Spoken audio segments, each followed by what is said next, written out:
গতকাল নদিয়ার শান্তিপুরে 2026 এসএসসি গ্রুপ সি এবং ডির পরীক্ষা চলাকালীন পরীক্ষা কেন্দ্র থেকে মোবাইল সমেত দুই যুবককে গ্রেপ্তার করেছে শান্তিপুর থানার পুলিশ। পুলিশ সূত্রে খবর, ধৃত দুই যুবকের নাম হাফিজুল মল্লিক এবং সুব্রত বিশ্বাস। এদের মধ্যে ধৃত হাফিজুল মল্লিকের বাড়ি নদিয়ার হাঁসখালিতে, অপর যুবক সুব্রত বিশ্বাসের বাড়ি বীরনগর।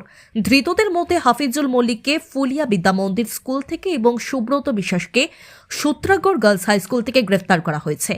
ধৃতদের কাছ থেকে দুটি মোবাইল উদ্ধার করেছে শান্তিপুর থানার পুলিশ।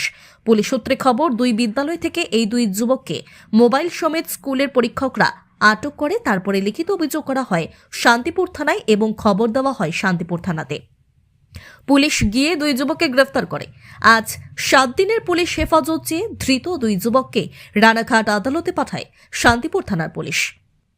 অঞ্জল শুকুলের রিপোর্ট, খবরের দর্পণ।